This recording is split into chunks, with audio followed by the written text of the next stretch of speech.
जय हिंद दोस्तों, आप सभी लोगों का स्वागत है आपका अपने यूट्यूब चैनल एग्जाम मंत्र में। तो चलिए देखते हैं आज का हमारा नेक्स्ट प्रैक्टिस सेट क्या है। प्रैक्टिस सेट इसका आपका जीएस का रहेगा। तो ये आपके आरपीएफ जीएस के प्रैक्टिस सेट, आरपीएफ जीएस का प्रैक्टिस है। इसमें आपके जीएस का 50 क्वेश्चन देखेंगे। तो चलिए आप लोग शेयर कर दीजिए फटाफट, कुछ लोगों को जोड़ी क्लास है। 50 क्वेश्चन इसमें देखेंगे हम जीएस के। और इससे पहले जितने क्लासेस हो चुका है सभी क्लासों का आपका लिंक मिल जाएंगे, प्ले लिस्ट भी बना हुआ है, उसमें आप देख लीजिएगा। ठीक है, तो चलिए आप लोग शेयर कर दीजिए। देखिए आज का हमारा प्रैक्टिस सेट का पहला क्वेश्चन क्या, आप लोग शेयर कर दीजिए। अगर आप नए हो चैनल पे तो सब्सक्राइब करते चलिएगा, क्योंकि देखिए आपको RRB, NTPC, group D, railway का, आपके रेलवे के आरपीएफ कांस्टेबल और आपके एसएससी जीडी सभी का आपका प्रैक्टिस सेट भी मिलेंगे और टॉपिक वाइज क्लास भी मिलते रहेंगे कंटिन्यू। ठीक है, तो चलिए आज का हमारा पहला क्वेश्चन देखते हैं। क्वेश्चन नंबर फर्स्ट आपका 71 नंबर। आप लोग आंसर कमेंट करते चलिएगा सभी लोग। देखिए क्वेश्चन नंबर फर्स्ट क्या है, पूरा स्पीड भी मेंटेन करिएगा। ठीक है, आपको मिनिमम टाइम में मैक्सिमम क्वेश्चन इसमें सॉल्व करना है, बिकॉज प्रैक्टिस सेट है। देखिए पहला क्वेश्चन आपका, भारतीय संविधान का कौन सा भाग राज्य के नीति निर्देशक तत्वों से संबंधित है? किससे संबंधित है? राज्य के नीति निर्देशक तत्व यानी कि डीपीएसपी से संबंधित।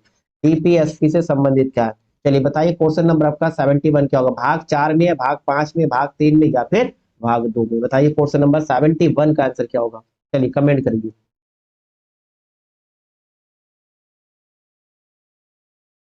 ठीक है, तो इसमें आपका आंसर क्या होगा? राज्य के नीति निर्देशक तत्व यानी कि भारतीय संविधान के डीपीएसपी आपके भाग 4 में है। किसमें है?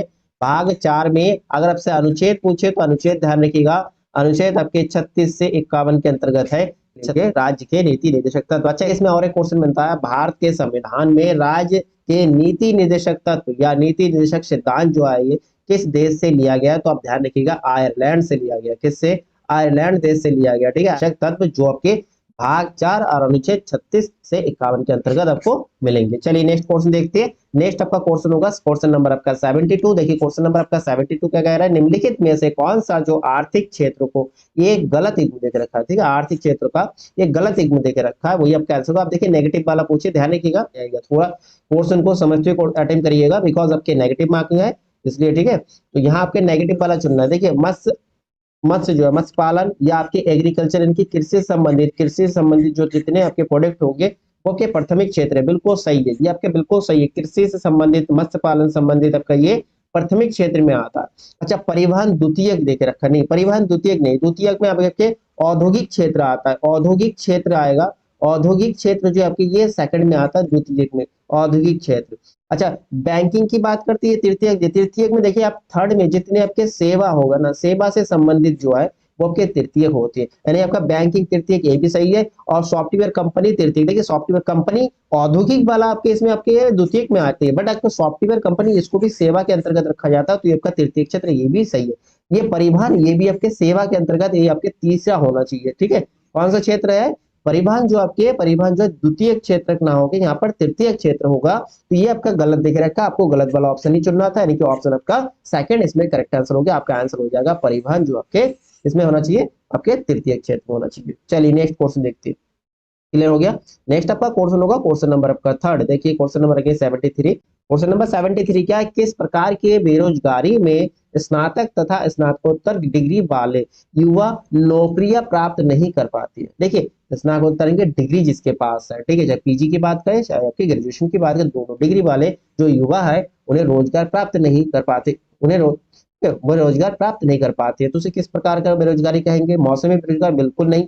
ठीक है, या प्रच्छन्न बेरोजगार इनके डिस्गाइज बेरोजगार बिल्कुल नहीं। शैक्षिक बेरोजगार, जी हाँ शैक्षिक बेरोजगार, क्या भाई एजुकेटेड हो क्या बेरोजगार हो, तो ये किसके अंतर्गत आएगा भाई? आपने स्नातक किया या पीजी किया, उसके बाद आपको नौकरी नहीं मिल रही है, तो आपको क्या कहा जाएगा? शैक्षिक बेरोजगार। ठीक है, क्लियर है, सिंपल सा है। चलिए नेक्स्ट क्वेश्चन देखते हैं। नेक्स्ट आपका क्वेश्चन होगा क्वेश्चन नंबर आपका 74।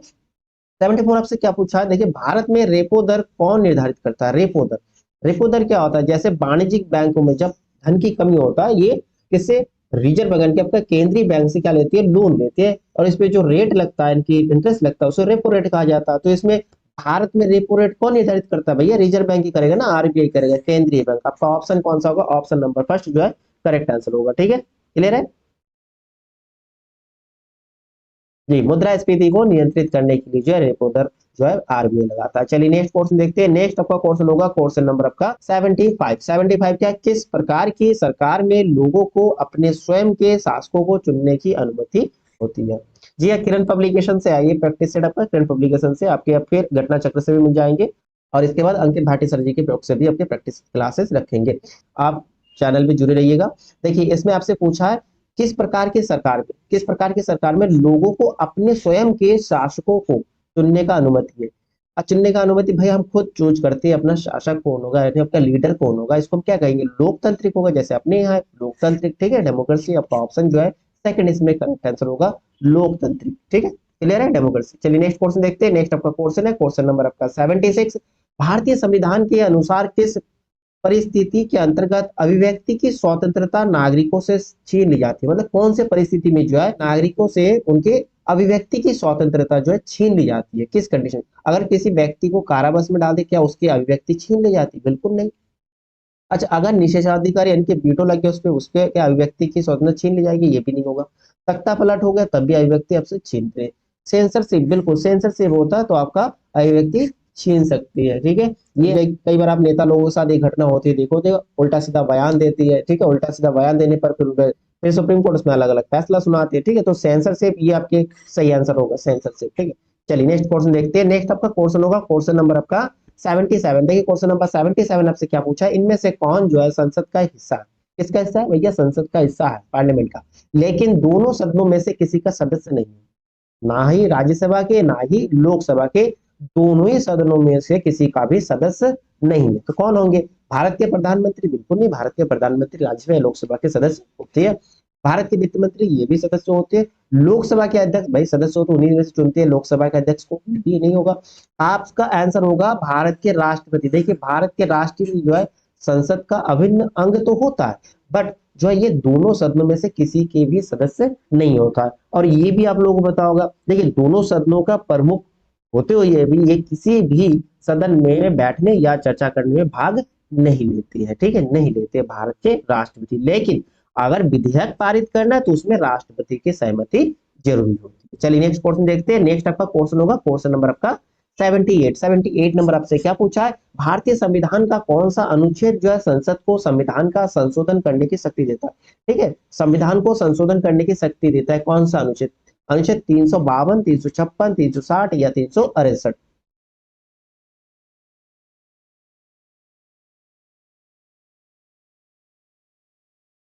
352 जो आपके राष्ट्रीय आपातकाल से संबंधित है, किससे, राष्ट्रीय आपातकाल, ध्यान रखिएगा ये भी इंपॉर्टेंट क्वेश्चन बनता है, राष्ट्रीय आपातकाल से संबंधित है। और 356 आपके राष्ट्रपति शासन संबंधित है, किसी राज्य में राष्ट्रपति शासन लगता है, 356 के अंतर्गत राष्ट्रपति शासन, ठीक है। और 360 की बात करते हैं, 360 आपके वित्तीय आपातकाल, किसकी बात करते हैं, वित्तीय आपातकाल, ध्यान रखिएगा वित्तीय आपातकाल 360।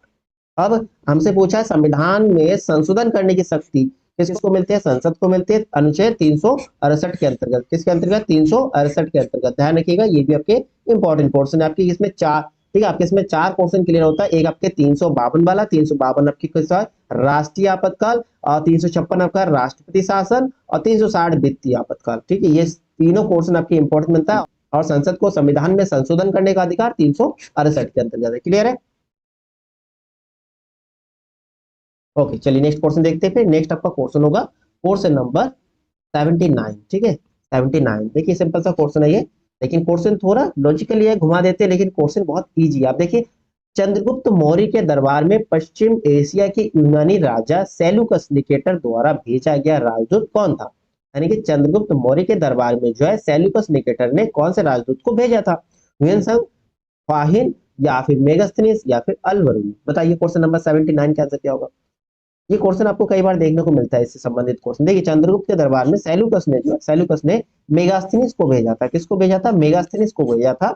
इनके द्वारा एक पुस्तक लिखी है जो काफी आता है कि इंडिका नामक पुस्तक किसने लिखा, ठीक है, तो आपका आंसर होगा मेगास्थनीस। कौन सा पुस्तक लिखा भैया, इंडिका नामक पुस्तक, ठीक है, इंडिका नामक पुस्तक। इस पुस्तक में क्या है, चंद्रगुप्त मौर्य के शासन के बारे में जो लिखा है, इंडिका नामक पुस्तक में चंद्रगुप्त मौर्य के शासन के बारे में लिखा है मेगास्थनीस ने। चलिए नेक्स्ट क्वेश्चन देखते हैं। नेक्स्ट हमारा क्वेश्चन होगा क्वेश्चन नंबर 80। क्वेश्चन नंबर 80 क्या है, किस सेवानिवृत्त ब्रिटिश अफसर ने भारतीय राष्ट्रीय कांग्रेस की स्थापना में अहम भूमिका निभाई, ठीक है, ऐसे भी क्वेश्चन आता है, भारतीय राष्ट्रीय कांग्रेस की स्थापना किसने किया और कब किया, Ken Stone, Alan Walker, Wayne Carlin, या फिर ईओ। ये भी इजी क्वेश्चन आप सभी लोगों को पता होना चाहिए, किसने किया भैया, ईओ ने किया था भारतीय राष्ट्रीय कांग्रेस की स्थापना। अब आपसे पूछे कब किया, तो आप ध्यान रखिएगा 1885 1885 में, 1885 ईस्वी में जो है इंडियन नेशनल कांग्रेस की स्थापना हुआ। चलिए नेक्स्ट क्वेश्चन देखते हैं। नेक्स्ट आपका क्वेश्चन होगा क्वेश्चन नंबर आपका 81। देखिए उससे संबंधित क्वेश्चन है, भारतीय राष्ट्रीय कांग्रेस के गठन के समय भारत के वायसराय कौन थे? भाई भारतीय राष्ट्रीय कांग्रेस की स्थापना की बात करती है आपके 1885 में किसने किया था? ये हुम ने किया था। और उस समय जो भारत के वायसराय कौन थे? Lord Minto, Lord Canning, Lord Dufferin या फिर लॉर्ड लिटन। ठीक है, उस समय जो है भारत के वायसराय कौन थे? तो अब ध्यान रखिएगा लॉर्ड डफरिन। कौन थे? लॉर्ड डफरिन थे उस समय। ठीक है, स्थापना कब हुआ? 1885 में। तो लॉर्ड डफरिन जो है 84 से लेकर 1884 से लेकर 1888 तक थे भारत में वायसराय के रूप में। क्लियर है? चलिए नेक्स्ट क्वेश्चन देखते हैं। नेक्स्ट आपका क्वेश्चन होगा क्वेश्चन नंबर आपका 82। क्वेश्चन नंबर 82 क्या है? किस वर्ष में महात्मा गांधी दक्षिण अफ्रीका से भारत लौट आए थे? ठीक है, दक्षिण अफ्रीका से कहा आए थे? हमारे देश में लौट आए थे। और 1910 में, 1915 में, 19 में या 1921 में? बताइए क्वेश्चन नंबर आपका 82 का आंसर क्या?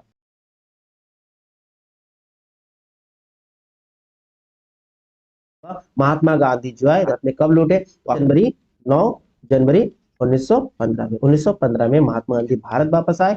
और इसी दिन को ना महात्मा गांधी के वापसी को स्मरण करते हुए 9 जनवरी को ये क्वेश्चन भी आते हैं, प्रवासी दिवस मनाया जाता है। कौन सा दिवस मनाया जाता है? प्रवासी दिवस। क्वेश्चन बनता है कि प्रवासी दिवस कब मनाया जाता है भैया? तो 9 जनवरी को प्रवासी दिवस के रूप में मनाया जाता है, महात्मा गांधी जी के वापसी के स्मरण में। चलिए नेक्स्ट क्वेश्चन देखते हैं। नेक्स्ट हमारा क्वेश्चन होगा क्वेश्चन नंबर आपका 83।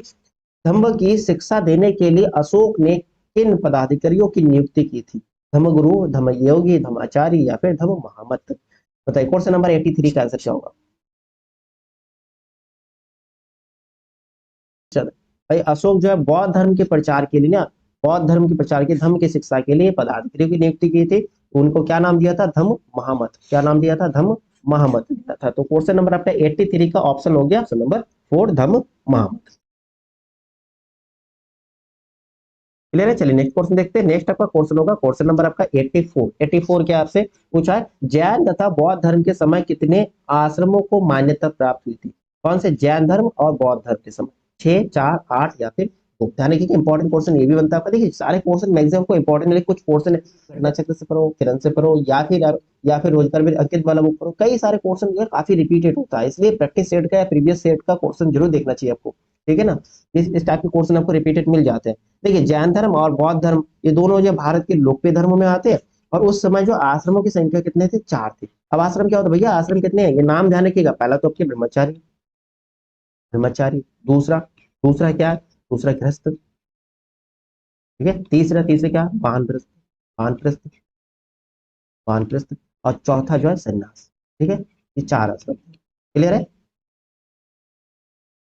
चलिए नेक्स्ट क्वेश्चन देखते हैं। नेक्स्ट आपका क्वेश्चन होगा क्वेश्चन नंबर 85। क्या भारत की भूमि जो है, भारत की मुख्य भूमि 8 डिग्री 4 मिनट नॉर्थ से जो है कितने अक्षांशों के बीच फैली हुई है? ठीक है, आपसे ये दूसरा पूछा। आप देखिए ये भी क्वेश्चन बहुत इजी है, आपने बहुत स्टडी किया होगा। भारत की अक्षांशीय दूरी देखो 84, हम कहते हैं ना मोबाइल नंबर की तरह ध्यान रखोगे। 84 376।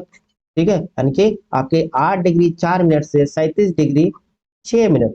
ठीक है, ये आपके दोनों में एन लगता है। ठीक है, यानी कि नॉर्थ में, उत्तर वाला। आपके ये देखो उत्तर के लिए पूछा है आपके नॉर्थ। ठीक है, तो आपका आंसर हो जाएगा ऑप्शन नंबर सेकंड। अच्छा इसी के अगर आपसे पूर्व से पूछे तो आपका आंसर क्या होगा? ध्यान रखिए पूर्व से पूछेंगे तब आपके आंसर देंगे। क्या होगा? 68 7 से लेकर आपके 97 25 ध्यान रखिएगा। तो 68 डिग्री 7 मिनट से 97 डिग्री 25 मिनट में है आपका ये कौन सा? पूर्व से, ईस्ट से हो जाएगा। ठीक है, ई लिखेंगे। क्लियर है? चलिए नेक्स्ट क्वेश्चन देखते हैं। नेक्स्ट हमारा क्वेश्चन होगा 86 नंबर। 86 नंबर आपसे क्या पूछा है? उत्तर पश्चिम में भारत किन 2 देशों के साथ थल सीमा साझा करता है? कौन से दिशा में? उत्तर पश्चिम में। पाकिस्तान व अफगानिस्तान, चीन व नेपाल, म्यांमार व बांग्लादेश, श्रीलंका व मालदीव। देखिए इंडिया के मैप का अगर थोड़ी बहुत आपको ध्यान हो, देखिए अगर 4 दिशा यहाँ इंडिया के मैप का जो आप देखते हो ना, तो इधर जो है हमारा, इधर जो है ये हमारा क्या होता है? ये इस साइड में पूरब, ये आपका पश्चिम, ये आपका उत्तर, ये आपका दक्षिण। तो यहाँ पर अब क्या है? उत्तर और पश्चिम के बीच पूछा, आपसे पूछा उत्तर पश्चिम में। तो यहाँ पर कौन से कंट्री बॉर्डर साझा करता है हमारे साथ? इधर तो भैया पाकिस्तान है और यह भैया अफगानिस्तान है। तो यानी कि हमारा पहला ऑप्शन करेक्ट हो रहा है, पाकिस्तान और अफगानिस्तान, ये 2 कंट्री आपको उत्तर पश्चिम मिलती है। अच्छा उत्तर दिशा की बात करते हो तो यहाँ पर आपको मिल जाएंगे नेपाल। इंडिया के मैप का थोड़ा बहुत आप नॉलेज रखिएगा। नेपाल मिलेंगे, भूटान मिलेंगे, और कौन सा कंट्री है इधर पास में? नेपाल, भूटान और चाइना। ठीक है, जबकि उत्तर दिशा में मिल जाएंगे यहाँ आपको बांग्लादेश मिलेंगे इधर कोने में, बांग्लादेश है ना, और इधर आपके म्यांमार कंट्री है। अच्छा, एक श्रीलंका वाला भी क्वेश्चन है, श्रीलंका कहाँ पर है? श्रीलंका आपकी किधर है? दक्षिण की तरफ, दक्षिण की तरफ। इन श्रीलंका जो है समुद्र की एक संकीर्ण चैनल द्वारा, देखिए संकीर्ण चैनल जो भारत से अलग होती है, ये कई बार नाम पूछती है, इसमें ये चैनल का नाम पूछते हैं कौन सा भैया? पाक, पाक क्या होगा? पाक स्ट्रीम से, ठीक है, पाक स्ट्रीम से जुड़ा हुआ है, ठीक है, पाक जल संधि भी बोलते हैं। ये पॉइंट भी आ जाता है कई बार क्वेश्चन में, ठीक है। चलिए नेक्स्ट क्वेश्चन देखते हैं। नेक्स्ट क्वेश्चन आपका क्वेश्चन होगा क्वेश्चन नंबर आपका 87। 87 आपसे क्या पूछा है? हाल, भोर तथा पाल घाटियां, देखिए ये सारे क्या है? दर्रे हैं। हाल, भोर, पाल घाटियां, ये में दर्रे कौन सा? पश्चिमी घाटियों के दर्रे हैं, पूर्वी घाटियों के, धौलाधार श्रेणी के, या महाभारत श्रेणी के? बताइए 87 का आंसर क्या होगा? तो देखिए थाल की बात करें, घाट, भूर घाट या फिर पाल घाटिया, ये जो है पश्चिमी, किसके? पश्चिमी घाटियों के दर्रे हैं, पश्चिमी घाटियों के दर्रे, यानी कि ऑप्शन आपके इसमें पहला करेक्ट आंसर होगा, ऑप्शन फर्स्ट। ये पश्चिमी घाट यानी कि आपके मुंबई, नासिक। चलिए नेक्स्ट क्वेश्चन देखते हैं। नेक्स्ट आपका क्वेश्चन नंबर आपका 88। निम्नलिखित में से कौन सा हिमालय की नदियों के बारे में सत्य नहीं? अब देखिए इसमें भी नेगेटिव, ये नेगेटिव वाले क्वेश्चन है, बच्चे जल्दीबाजी में करके आते हैं। पहला ऑप्शन मिल गया तो बस टिक कर भागी, ऐसा नहीं है भैया, इसमें पूछा है नेगेटिव वाला, नदी के बारे में जो सत्य नहीं है, हिमालय की नदियां जिसमें है उसके बारे में सत्य नहीं है। हिमालय की नदियां, अच्छा अगर आपसे पूछे हिमालय की नदियां कौन कौन सी, देखिए हिमालय की मुख्यतः 5 प्रमुख नदियां, 5 प्रमुख नदियां है, ये नाम भी ध्यान रखिएगा, 5 प्रमुख हिमालय की नदियां है। कौन कौन सी होता है भैया? पहला जो आपके झेलम, पहला नदी कौन सा हो गया? झेलम। अच्छा दूसरा कौन सा है? चेनाब, रावी, वैस, फिर आपके लास्ट वाला क्या? सतलज, ठीक है, ये आपकी हिमालय की प्रमुख नदियां है। अच्छा इसके बारे में कहा है, उनमें से, उनमें पूरे वर्ष पानी रहता है, बिल्कुल पानी रहता है। वे केवल वर्षा से पानी भर प्राप्त करती है, वर्षा से पानी करती है तो नेगेटिव लग रहा है, केवल वर्षा से पानी नहीं भरता भैया। हिमालय की बात करते हैं तो वर्षा के साथ साथ ग्लेशियर भी पिघलते हैं, यानी कि बर्फ भी पिघलते हैं, बर्फ का पानी भी होता है ना। वे वर्षा तथा पिघलते बर्फ से पानी प्राप्त करते हैं, बिल्कुल ये पॉइंट सही है। उनमें से ज्यादातर 12 मासी, बिल्कुल 12 मासी। यानी कि आपका नेगेटिव वाला कौन सा होगा? ये होगा कि केवल वर्षा से पानी बढ़ते, नहीं केवल वर्षा से नहीं, ग्लेशियर से भी, ग्लेशियर के पिघलने से भी पानी बढ़ती है। ऑप्शन आपका इसमें सेकंड करेक्ट आंसर हो जाएगा अकॉर्डिंग टू क्वेश्चन। चलिए नेक्स्ट क्वेश्चन देखते हैं। नेक्स्ट हमारा क्वेश्चन होगा क्वेश्चन नंबर आपका 89। तमिलनाडु के तट अपनी कुल वर्षा का एक बड़ा हिस्सा प्राप्त करती है, ठीक है, तमिलनाडु के तट जो है अपने जो कुल पूरे वर्ष में जो वर्षा होती है उसमें सबसे बड़ा भाग जो प्राप्त करते हैं किस समय? मार्च से जून तक, जून से सितंबर तक, अक्टूबर से नवंबर तक, या नवंबर से फरवरी तक। कहाँ पर? तमिलनाडु के तट। तमिलनाडु के तट को क्या बोला जाता है? कोरोमंडल, ध्यान रखिएगा ये भी पूछते हैं, कोरोमंडल, ठीक है। तो सर्वाधिक जो वर्षा की बात करते हैं तो वहां अक्टूबर से दिसंबर होता है, अक्टूबर से दिसंबर, यानी कि यहाँ नवंबर देख रखा है, ऑप्शन आपका ये थर्ड ही सही होगा, ठीक है, अक्टूबर से नवंबर। क्लियर है? ओके चलिए नेक्स्ट क्वेश्चन देखते हैं फिर। नेक्स्ट हम जाएंगे क्वेश्चन नंबर 90 में। देखिए क्वेश्चन नंबर आपका 90 क्या पूछे? निम्नलिखित में से कौन सा भारत में सबसे महत्वपूर्ण अभ्रक युक्त पिग्माटाइट संपन्न राज्यों में से एक नहीं? अब देखिए यहाँ भी नेगेटिव बना, जहां अभ्रक नहीं मिलती। आंध्र प्रदेश बिल्कुल मिलता है भाई, बिहार यहाँ भी मिलेंगे, झारखंड ये भी मिलेंगे, जम्मू एंड कश्मीर में नहीं होगा, ठीक है, ऑप्शन में फोर्थ करेक्ट आंसर होगा। नेगेटिव वाला पूछा है तो नेगेटिव वाले में जाओ, यहाँ नहीं मिलती है। नेक्स्ट हमारा क्वेश्चन होगा क्वेश्चन नंबर 91। मापन का अर्थ किसी अज्ञात मात्रा की तुलना कुछ निश्चित ज्ञात मात्रा के साथ होता है, जिसे भाई मापन, मापन के लिए सबसे छोटा इकाई, मापन के लिए सबसे छोटा पॉइंट क्या होता है भाई? इकाई से शुरू करते हैं ना, जिसे इकाई कहते हैं, इकाई या फिर हम यूनिट बोलते हैं ना, यूनिट बोल सकती है, इकाई बोलते हैं। ऑप्शन आपका इसमें पहला करेक्ट आंसर होगा। इजी क्वेश्चन है। चलिए नेक्स्ट क्वेश्चन देखते हैं, साइंस का था ये क्वेश्चन। नेक्स्ट हमारा 92 नंबर क्वेश्चन। सूरज की तरह स्वयं से प्रकाश का उत्सर्जन करने वाली वस्तुएं क्या कहलाती है? चमकदार वस्तुएं, प्रकाशमान वस्तुएं, या फिर आपके चमकीली वस्तु है, उज्जवल वस्तु है? थोड़ा कंफ्यूजन वाला ऑप्शन है आपका, बताए प्रकाश की तरह स्वयं से प्रकाश का उत्सर्जन करने वाली वस्तुएं क्या कहलाते हैं? आप इंग्लिश में देख लीजिएगा, यहाँ पर ना देखिए आपका पेपर जो दोनों लैंग्वेज में होता है, हिंदी प्लस इंग्लिश, यहाँ पर ऑप्शन में चमकदार, चमकीले, प्रकाशमान में अगर कंफ्यूज हो तो आप देख लीजिए लुमिनियस का लिखा है, लुमिनियस, लुमिनियस होगा, ठीक है, लुमिनियस कहा जाता है दीप्त वस्तु है, जिसे हम हिंदी में बोलेंगे प्रकाशमान वस्तु। ऑप्शन आपके सेकंड करेक्ट आंसर होगा, ठीक है, लुमिनियस, लुमिनियस ऑब्जेक्ट। क्लियर है?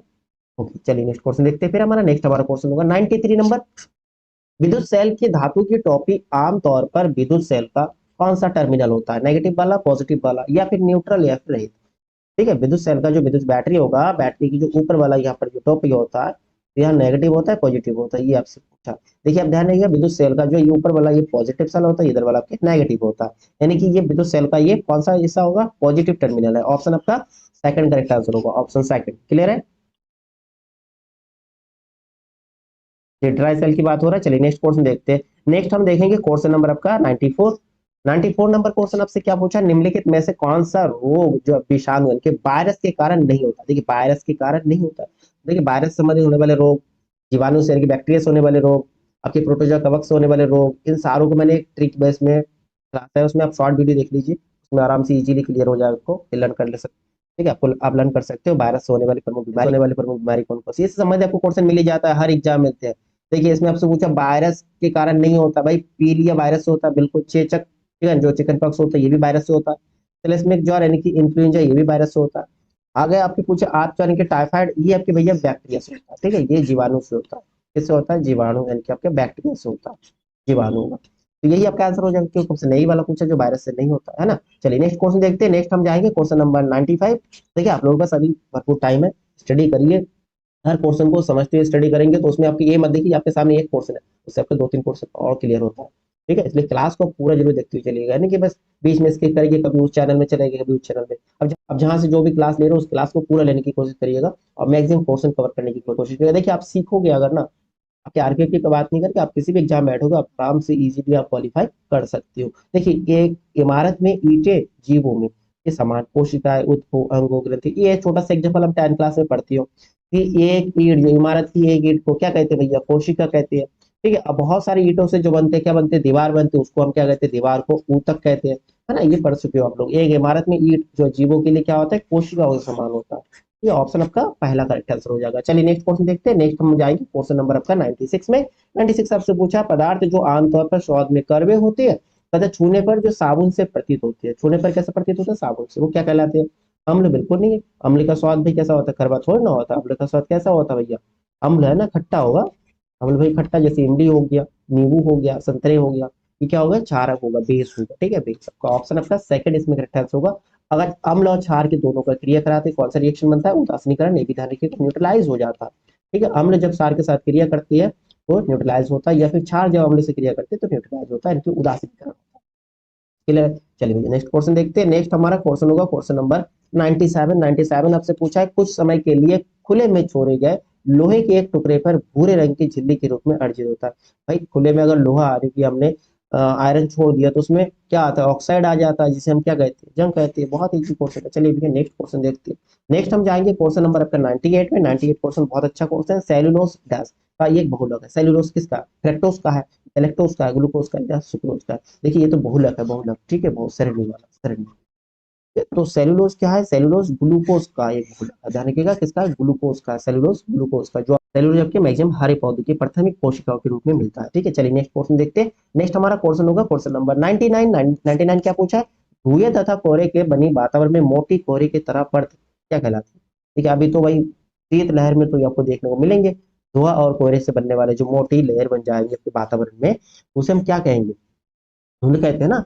जी हाँ, धुंध कहेंगे। ऑप्शन आपका पहला ही करेक्ट आंसर हो जाएगा, बाकी ऑप्शन देखने की नीडेड आपको नहीं है। चलिए नेक्स्ट क्वेश्चन देखते हैं। देखिए ऐसे पेपर में बैठोगे इसमें भी आपको जब आप पता होगा ना, डायरेक्ट आप ऑप्शन में जाइए, बाकी ऑप्शन देखने की नीडेड भी नहीं होता।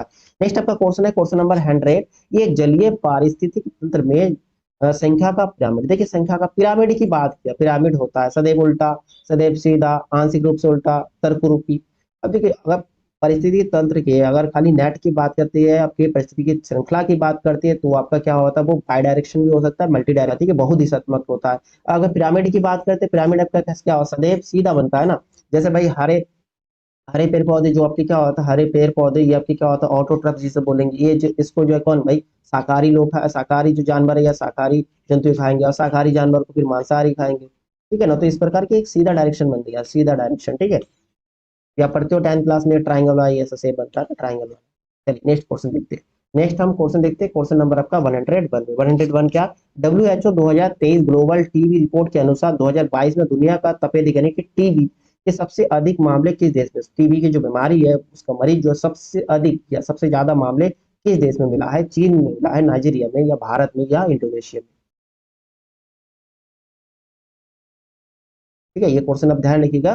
2023 में जो ग्लोबल रिपोर्ट है उसके अनुसार भारत में जो है ना, भारत में जो है टीबी के सर्वाधिक मामले मिला भारत में।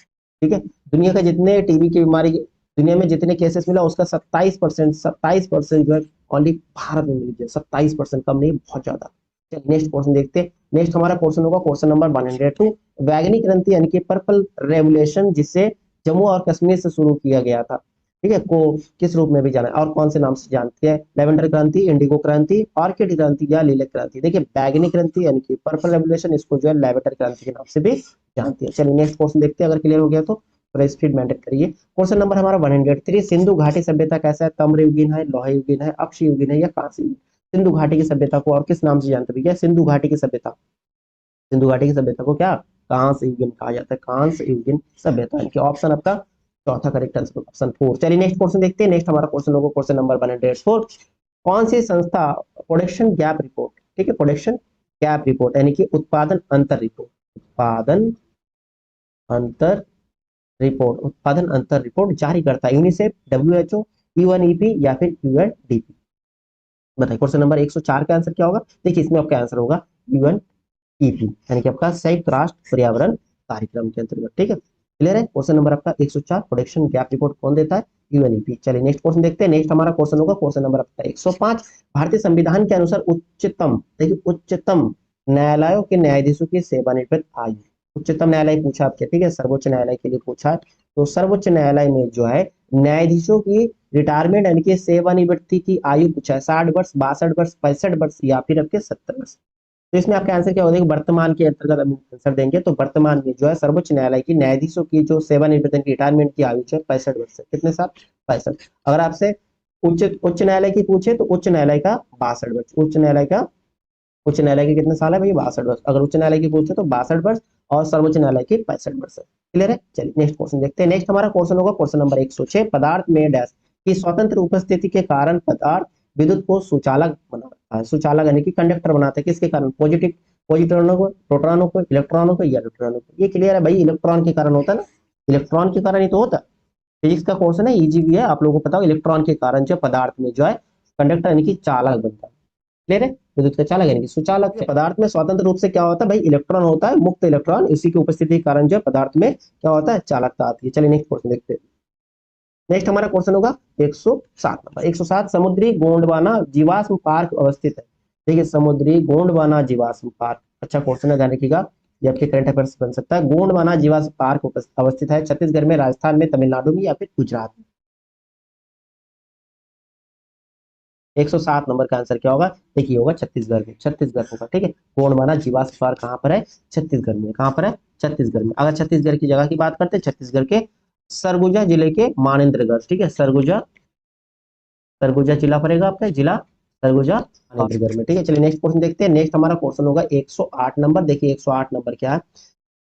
PFRDA, PFRDA राष्ट्रीय पेंशन योजना यानी कि एनपीएस, एनपीएस खाता धारकों को कितने परसेंट पेंशन फंड तक निकासी की अनुमति देता है? ठीक है, कितने परसेंट पेंशन फंड आप निकाल सकते हो? 30%, 40%, 50% या फिर 60%? इसमें आपका आंसर होगा 60% आप निकासी कर सकती हो। चलिए नेक्स्ट क्वेश्चन देखते हैं। नेक्स्ट हमारा क्वेश्चन होगा 109 नंबर। देखिए 109 नंबर क्या पूछा आपके? गैस के प्रभाव के कारण प्रकाश दो माध्यमों के मध्य मध्य तल यानी कि सीमा पर उड़ जाता है, प्रकीर्णन के कारण, परावर्तन के कारण, अपवर्तन के कारण या विषम के कारण। देखिए मुड़ जाता है यानी कि विचलित हो जाना, ये आपके कौन सा रूल है? विचलित हो जाना, ठीक है, अपने रास्ते से विचलित हो जाना। ये आपने पढ़ा होगा, एक विरल माध्यम, एक सघन माध्यम। जैसे हमने ये कोई छोटे से हमने गिलास ले लिया तो यहाँ आपके वायु है, नीचे भी आपके वायु हो जाएंगे और ये आपका कांच है, तो वायु आपका उस दोनों अगर माध्यम की तुलना करते हैं तो ये आपका विरल हो जाएंगे और ये आपका सघन हो जाएंगे, सघन माध्यम। तो क्या होता है जब एक माध्यम से कोई किरणें आती है या यहाँ जो अभिलंब होगा, अभिलंब से क्या होता है, विरल से सघन में आए तो अपने अभिलंब की तरफ थोड़ा झुक जाएंगे और यहाँ से फिर से अगर हम सघन से विरल की तरफ जाएंगे तो अभिलंब से थोड़ा दूर हट जाती है। तो ये आपने रूल पढ़ा होगा, ये कौन सा रूल है? ये आपका अपवर्तन का नियम है। कौन सा नियम है? अपवर्तन का नियम है। क्लियर है ना। चलिए नेक्स्ट क्वेश्चन देखते हैं। नेक्स्ट हमारा क्वेश्चन होगा 110 नंबर। क्या पूछा? स्वतंत्र सेनानी भगत सिंह, राजगुरु और सुखदेव को की हत्या के लिए फांसी, किसकी हत्या के लिए फांसी दी गई? जेपी सैंडर्स या फिर रेगिनॉल्ड डायर या फिर जॉन साइमन या फिर जेम्स स्कॉट? क्वेश्चन नंबर आपका 10 का आंसर कैंसर होगा 110 का आंसर। देखिए भगत सिंह, राजगुरु और सुखदेव ने किसको भाई किसका हत्या किया था? जेपी सैंडर्स, जेपी सैंडर्स का हत्या किया था, तभी उनको फांसी दिया गया था। कब दिया? देखिए ये भी पूरा पूछते, देखिए सही 23 मार्च 19 1931 में, 23 मार्च 1931 को लाहौर षड्यंत्र के नाम से जाना जाता है। चलिए नेक्स्ट क्वेश्चन देखते हैं। नेक्स्ट आपका क्वेश्चन होगा क्वेश्चन आपका 111। भूकंप विज्ञानी किस आधार पर बड़े भूकंप होने की संभावना की भविष्यवाणी नहीं करता है? नहीं बोला। अच्छा, पृथ्वी के अंदर प्लेटों की हलचल, बिल्कुल प्लेटों की हलचल, टेक्टोनिक प्लेट की हलचल से भूकंप होती है। विनाशकारी क्षेत्र के आधार पर इसको विनाशकारी क्षेत्र अलग अलग क्षेत्र में डिवाइड किया, भाई यहाँ भूकंप ज्यादा होता है, वहां कम भूकंप क्षेत्र है। ग्रहों की उपस्थिति, बिल्कुल नहीं, ग्रहों की उपस्थिति का भविष्यवाणी नहीं करते। किसी क्षेत्र में भूकंप के इतिहास के आधार पर, बस भाई किसी क्षेत्र में ज्यादा भूकंप होता है तो उसके इतिहास के अकॉर्डिंग भी बताते हैं। ग्रहों की उपस्थिति कारक नहीं होगा, ये आपके नेगेटिव वाला है, जो भूकंप विज्ञानी के आधार पर, जो भूकंप विज्ञानी नहीं करता है, ठीक है, भविष्यवाणी। चलिए नेक्स्ट क्वेश्चन देखते हैं। नेक्स्ट आपका क्वेश्चन होगा क्वेश्चन नंबर आपका 112। निम्नलिखित में से किसने भारत के वित्त मंत्री के रूप में कार्य किया? वित्त मंत्री के रूप में कार्य किसने किया था? प्रणब मुखर्जी, के आर नारायण, शंकर दयाल शर्मा, नीलम संजीव रेड्डी। वित्त मंत्री के रूप में, भाई वित्त मंत्री के रूप में कार्य किया था प्रणब मुखर्जी जी, ठीक है, प्रणब मुखर्जी जी। प्रणब मुखर्जी जी जो है आपके 2009 से लेकर 2000 आपके कब तक, 2012 तक, 2000 आपके 2009 से 2012 तक वित्त मंत्री के रूप में कार्य किया था। किसके रूप में? वित्त मंत्री के रूप में किए थे। उसके बाद आपके 2012 से 2017 में ये भारत के 13वें नंबर के राष्ट्रपति के रूप में भी सेवा किए थे, राष्ट्रपति के रूप में, 13वें राष्ट्रपति के रूप में। क्लियर है? चलिए नेक्स्ट क्वेश्चन देखते हैं। नेक्स्ट हमारा क्वेश्चन होगा क्वेश्चन नंबर 113। भोजन के संबंध में गलत कथन की पहचान की। इसमें भी गलत वाला बना, ये एक अकार्बनिक पदार्थ है, पहला ही तो गलत है भाई, अकार्बनिक कार्बनिक होगा, क्योंकि हमारी जो हम भोजन करती है वो केमिकल एनर्जी के रूप में स्टोर होता है, ठीक है, एक रासायनिक क्रिया से गुजरता है, रासायनिक क्रिया से, ठीक है, रासायनिक रासायनिक ऊर्जा के रूप में स्टोर होता है, ये कार्बनिक पदार्थ हो जाएगी, ये ऊर्जा उपलब्ध कराता है, बिल्कुल सही है, यानी कि आपका पहला ऑप्शन है, ये आपका गलत देकर रखा है। क्लियर है? चलिए भैया नेक्स्ट क्वेश्चन देखते हैं। नेक्स्ट हमारा क्वेश्चन होगा 114 नंबर। क्वेश्चन क्या है? भारत का राष्ट्रीय गीत वंदे मातरम, राष्ट्रीय गीत क्या है? वंदे मातरम किस भाषा में लिखा गया? भाषा आपसे पूछा है, किसने लिखा है? तो आप आंसर देंगे कौन? बंकिम चंद्र चट्टोपाध्याय, ठीक है ना। अब आपसे पूछा कौन सी भाषा में लिखा गया, पाली, उर्दू, हिंदी या फिर संस्कृत।